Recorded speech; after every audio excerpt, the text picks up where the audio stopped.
Olá, boa tarde, boa noite, bom dia. O importante é que você vai estar ouvindo essa aula e nós vamos poder conversar bastante. Eu sou o professor Antônio Xuxa e sou professor da Fundamentos da Fisioterapia na atenção secundária e terciária e hoje vamos falar de mais um capítulo dessa matéria. Vamos falar da fisioterapia em neurologia, né, na atenção secundária, a apresentação disso. Nós temos que o aumento da população e a longevidade dessa população pela transição demográfica e epidemiológica que nós vimos nos capítulos anteriores tem repercutido muito com o aumento das doenças crônicas não transmissíveis, estando entre elas as doenças neurodegenerativas que acometem tanto a população adulta como idosos. Já as doenças neuropediátricas diminuíram, visto que todo o aparato tecnológico que permite exames na fase intrateurina servindo os fatores preventivos ao surgimento delas. A fisioterapia neurológica, tanto adulta como neuropediátrica, contribui para a recuperação, para reinserir essas pessoas na sociedade, acarretando uma melhor qualidade de vida deles, sendo que muitas técnicas e recursos vêm sendo aprimorados na assistência da fisioterapia. Então nós vamos, para compreender a caracterização, a atuação da fisioterapia na atenção secundária em neurologia adulta e criança, nós vamos acompanhar passo a passo o que está acontecendo. A fisioterapia neurológica na atenção secundária, ela engloba assistência ambulatório, clínicas, consultórios, centros de reabilitação, e suas atribuições, né? Os famosos policlínicas, clínica de fisioterapia, etc. Também temos que centros de reabilitação e suas atribuições gerais. O que é isso? Bom, você tem que avaliar o seu paciente, o estado funcional que ele se encontra, elaborar um diagnóstico funcional, ver as rotinas que você vai fazer na assistência da fisioterapia, pedir exames se for necessário, assim, e registrar, repito, registrar no prontuário do paciente tudo que acontecer, né? Tudo. Recorrer a outros profissionais quando necessário e desenvolver atividades em equipe e a participar de reuniões de estudo, discussões de caso, etc. Tudo isso para que nós possamos trazer o melhor para o paciente.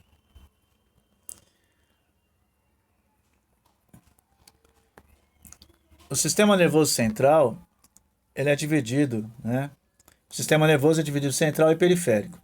E nós temos algumas doenças que acometem os nossos pacientes, que nós vamos ter que tratar, e principalmente as mais comuns são o AVE, a doença de Parkinson, traumatismo crânioencefálico, paralisia cerebral, encefalopatia não progressiva, que é a mesma coisa, esclerose lateral amiotrófica, também chamada de ELA, esclerose múltipla, tão comum, doença de Alzheimer, traumatismo radiculomedular, que é os lesados medulares, hidrocefalia, meningites. Então, para você ver que a coisa anda, né? Não é fácil, não é simples, mas nós somos capazes. O setor da neurologia, a avaliação, tem os seus recursos, né? Nós temos que saber o que nós vamos estar avaliando. Então tem os materiais didáticos, educacionais, que você vai estar usando, né? Técnicas, usar maca, computador, forma de medir, forma de mensurar a situação atual, para você poder traçar um plano e depois rever essa avaliação e ver o progresso, como foi, medindo exatamente como foi a primeira medição, a primeira avaliação. A nossa fisioterapia tem que conter os recursos mecanoterápicos. São os famosos aspectos que parecem uma academia, a fisioterapia nesse momento, né? Que é a cinesioterapia. Cinésio, movimento, terapia. Espaldar, prancha ortostática, halteres, bicicleta ergométrica, esteira ergométrica, cama elástica, bola de Bobot, rolo de Bobot, bastão, espelho fixo, as faixas elásticas, tatame, barra paralela fixa, tanto adulto como infantil, entre outras coisas. Mas você sempre vai ter que estar usando esses recursos.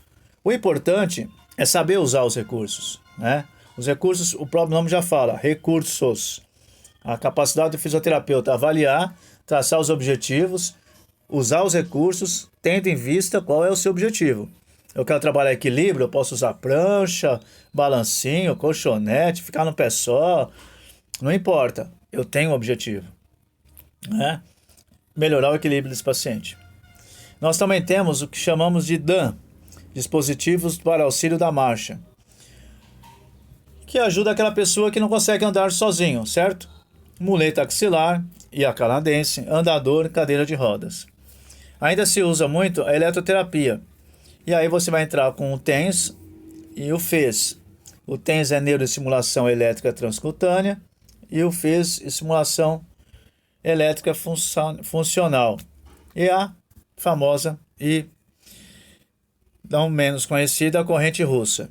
Lembrando que pacientes neurológicos têm que ter muito critério para o uso de eletroterapia, correto? Eles podem ter perda de sensibilidade. Então você vai ter que usar muito conhecimento, saber fazer testes e verificar se não está lesando. É um recurso que é para ajudar e não piorar.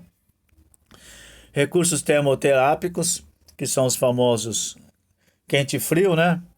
Bolsa térmica, máquina de gelo, crioterapia, que também é um dos mais antigos recursos, se não o maior e mais antigo recurso da fisioterapia ou de qualquer tratamento, mas também tem que saber muito usar. Você vai se basear na fisiologia. Quando eu aqueço, o que acontece? Quando eu diminuo a temperatura, o que acontece? Quando eu aqueço, passou o tempo do aquecimento, o corpo vai responder para voltar à forma normal. E a mesma coisa com a diminuição da temperatura. Eu paro de dar o estímulo para diminuir a temperatura e o corpo vai reagir para tentar voltar à temperatura normal. E aí você está fazendo fisioterapia com conhecimento, fisiologia, né? Nós temos também as rotinas necessárias para o atendimento neurológico na atenção secundária. Os recursos, que nós já falamos, eletroterapia, objetivos da fisioterapia neurológica. Aí que a coisa pega, né? Porque a fisioterapia neurológica, ela difere um pouco da ortopédica, que o tempo, não tem um tempo exato, que nós vamos estar falando de desenvolvimento neuropsicomotor, principalmente na criança, e vai depender dos aspectos de cada paciente e no momento que foi abordado isso, né? Ora, cada um tem um momento que está sendo tratado. E o paciente, ele não tem só o problema base dele, problema neurológico. Ele pode ter diabetes, ele pode ter uma artrose, ele pode ter problema respiratório. Vem tudo junto. Você vai tratar a pessoa, óbvio, né? Então, você vai saber também métodos e técnicas de neurologia adulta para poder ajudar nesse tratamento. Algumas dessas técnicas que nós vamos falar, por exemplo, facilitação neuromuscular proprioceptiva, FNP, que veio do Kabat. O objetivo é permitir aos terapeutas analisar e avaliar o movimento do paciente enquanto facilita estratégias de movimentos funcionais mais eficientes. O princípio da estimulação dos proprioceptores para aumentar a demanda feita aos mecanismos neuromuscular, integrando técnicas manuais de alongamento, fortalecimento, com princípios neurofisiológicos, indução sucessiva, inervação e inibição recíproca, além do fenômeno da irradiação. A definição parece complexa mas ao mesmo tempo, quando você para e segmenta cada frase dessa, você entende exatamente o que está acontecendo. Eu vou avaliar o movimento, vou ver o que ele consegue fazer, vou estimular proprioceptores nas articulações para aumentar a demanda, recrutar mais gente, mais músculos, neuromuscular, mais nervos, para fazer esse movimento. integrando técnicas de alongamento e fortalecimento. Essas técnicas manuais, você vai fazer as diagonais, aquele movimento todo. E vai ter que, aí sim, os princípios neurofisiológicos de indução sucessiva, repetindo, inibição recíproca, a hora que você faz o agonista, o antagonista relaxa, etc. E além do movimento de radiação, você está tratando aqui e está radiando lá. O método neuroevolutivo Bobat, né, muito utilizado nas AVS e também nos PCs, né? É uma abordagem terapêutica para resolver problemas para avaliação e tratamento de indivíduos com problemas de função de controle postural, principalmente. Uma lesão do sistema nervoso central, baseados fundamentalmente nas teorias do controle motor, a aprendizagem motora, a plasticidade cerebral, princípios da biomecânica, além do aprimoramento dos profissionais que devem observar e interpretar a execução das tarefas funcionais. Eu quero que essa pessoa tenha um controle de tronco muito mais satisfatório. A partir daí, todo o resto do corpo vai seguir uma evolução. Eu tenho que controlar essa postura, diminuir a espacidade, diminuir retrações, ver se tem... Dar estímulo para aumentar a plasticidade cerebral e que ele recrute mais neurônios e consiga recuperar aquela área. Trabalhando em cima de uma biomecânica do corpo e interpretando tudo isso com objetivo funcional. A pessoa tem que fazer um movimento, alguma coisa das suas EVS para que ela se estimule e veja a evolução da terapia.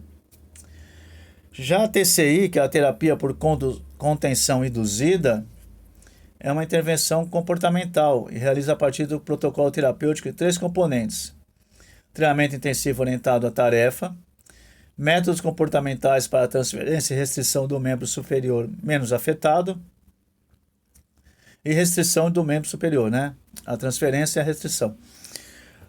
É o seguinte, ter um braço afetado e um não afetado. O que eu vou fazer? Eu vou diminuir a ação do não afetado para que seja mais exigida a do afetado. Com isso, o estímulo fica muito mais intenso. Eu não tenho aquela opção de usar o braço bom, eu vou ter que realmente tentar usar o braço que está com problemas, né? Você usa muito a terapêutica que visa recuperar sequelas de AVC, com treinamento intensivo do músculo do membro superior não parético, e dá um bom resultado, mas cada caso é um caso, não é tão fácil assim o resultado. Mobilização neural é muito ampla e estamos usando muito na fisioterapia atualmente, hein? Muito, em todas as áreas. Vai restaurar o movimento e a elasticidade do sistema nervoso. É utilizado como método diagnóstico e tratamento das funções de origem neural. Objetiva: restaurar o movimento e a plasticidade do sistema nervoso, promovendo um retorno às funções normais, a redução do quadro sintomático. Em ortopedia você usa muito, em respiratório você usa, você pode usar em qualquer caso. Inibição de dor. O que você quer? Você quer com que aquele movimento, por uma restrição da parte neural ilimitada, eu vou estimulando e ela vai cedendo pelo próprio movimento fisiológico do sistema nervoso central, que vai ceder, e você vai conduzindo isso de uma forma que você consegue ótimos resultados. Hidroterapia, muito mais simples, os princípios da água, né? Os princípios fisiológicos da água, mas as técnicas que são desenvolvidas para você ter adequação tônica, alívio de dor, diminuição do espasmo muscular, manter ou aumentar a mobilidade articular e a força muscular, conquistar equilíbrio, aprimoramento da coordenação motora, reeducação de treino de marcha, reeducação de músculos paralisados, melhora de capacidade respiratória e ganho de independência funcional, qualidade de vida. É lógico que você vai complementar tudo isso no solo, você não vai fazer tudo isso na água. Você vai reeducar a marcha, você vai fazer coordenação e equilíbrio no solo. Você vai usar os princípios da água no momento de água. Tá certo? Auxilia muito e principalmente a gente vai tentar, o objetivo é aprimorar as atividades de vida diária. Terapia espelho é uma coisa muito interessante, onde você vai tentar enganar o cérebro. Eu ponho um espelho e eu estou com a mão mais ou menos como a TCI. Você vai tentar movimentar a mão que está com problemas, olhando para a mão não problema. E você vai enganar, o teu cérebro não sabe qual que é o que está bom e o que está ruim. Então você vai ter que fazer a movimentação. É, é um controle de uma mão, uma determinada tarefa pode ser utilizada nos movimentos da outra mão, referindo-se à capacidade de memorização de um procedimento, sendo a ideia reeducar o cérebro por meio de uma simples tarefa, na qual o indivíduo realiza uma série de movimentos com o braço saudável, sendo que este é visto no espelho como sendo o braço parético, havendo nessa prática a pretensão de enganar o cérebro. É interessante. E aí você tem as ações na neuropediatria. E você vai ver que vamos cair de novo na paralisia cerebral, microcefalia, hidrocefalia, espinha bífida, meningomielocele, encefalospatias, miopatias e distrofias. Esqueci de trazer minha água aqui na gravação, estou aqui já ressecado, me atrapalhando com as palavras. Paciência comigo, por favor. Essas são as patologias mais comuns na pediatria, neuropediatria, no nível secundário. Também entra a síndrome de Down, apesar de não ser uma doença neurológica, é uma doença genética, é um acidente genético, mas ela entra muito no dia a dia, principalmente para controlar a hipotonia. Nós temos muitos casos de Down aí. E a síndrome de Guillain-Barré também pode afetar crianças, não só crianças, em todas as idades, e a coisa vai pegando nos outros pacientes, adultos também. A técnica neuroevolutiva do Bobat é muito parecido com o adulto, você quer realmente... O mais importante é saber que você tem que usar o mais precoce possível para usar o desenvolvimento neuropsicomotor. E isso vai ser importante. Se a criança ainda for muito pequena, tendo movimentos primários anormais, pode oscilar e estabelecer esquemas mais fundamentais de um modo próximo ao normal, enquanto seguindo tão perto quanto possível as etapas de desenvolvimento motor da criança normal. A hipoterapia é um programa de área da ecoterapia. Você vai usar o cavalo, principalmente como instrumento cinesioterapêutico, porque nós temos sempre o seu deslocamento da andadura do passo. Produz um movimento tridimensional que proporciona inputs sensórios motores, que influenciam adequadamente o processamento sensorial e neuromotor, refletindo no equilíbrio, na postura, na força, coordenação sensório-motora, sendo muito eficaz em neuropediatria. Olha, a criança quando está montada em cima do cavalo, tem muitos estímulos, né? Ela tem que apertar o corpo do cavalo, contrair o bumbum, contrair o abdômen, o vento na cara. Ela está numa posição tridimensional, o cavalo vai dando seus passos e os passos do cavalo vão fazendo com que você tenha aquele jogo em cima do corpo, a sensação de deslocamento, né? Tudo isso são muitos estímulos que vão acordar o nosso sistema nervoso e vai dar essa visão tridimensional. Tem um efeito muito grande mesmo. Só um dia vivenciando isso, espero que vocês consigam vivenciar, tá? A mobilização neural também é utilizada na neuropediatria, com o objetivo principalmente de reduzir a espasticidade, restaurar o movimento e a elasticidade do sistema nervoso, e o que gera o retorno às funções do quadro sintomático, né? Essa técnica permite que a manutenção da elasticidade e extensibilidade do tecido nervoso, o que vai auxiliar na extensibilidade das fibras, porque um paciente que está com uma espasticidade muito forte, ele fica muito limitado em seus membros, seus movimentos, para poder ter marcha, postura, etc. Então você vai trabalhar isso com os alongamentos adaptativos do sistema nervoso. A fisioterapia funcional é a terapia que dá ênfase à prática de atividades funcionais, objetivando sempre o aprendizado de habilidades motoras que sejam significantes ao ambiente da criança, da qual que ela deseja se engajar, e que seja percebida como problemáticas pela criança e seus pais e cuidadores. É muito utilizada na paralisia cerebral, tá? Você vê o que aquela criança precisa fazer, o que ela quer fazer, e nós vamos trabalhar para que aquilo seja feito. A hidroterapia também é a mesma coisa, você vai usar os princípios fisiológicos da água, mas você vai usar o movimento lúdico. Você vai brincar com a criança, ela vai achar que está brincando, mas não está. Depois você volta para o solo e continua isso. Você princípios, tratamento dessas patologias, estimular o desenvolvimento neuropsicomotor, as reações de equilíbrio, coordenação, postura, analgesia. E também traz muitos benefícios psicológicos. A água, né, nos leva a uma brincadeira, uma alegria, uma capacidade que você não consegue no solo. Isso é muito benéfico, isso dá um prazer para essa criança, só vivendo mesmo. E você ainda tem a técnica de simulação e integração sensorial. Tratamento sensorial promove experiências sensoriais apropriadas, variadas, para usar o tátil, proprioceptiva, sinestésica, visual, auditiva, gustativa, entre outros, para as crianças com espasticidade e hipotonia, visando atividades que utilizam posturas adequadas e controladas, as quais são ajustadas às necessidades individuais.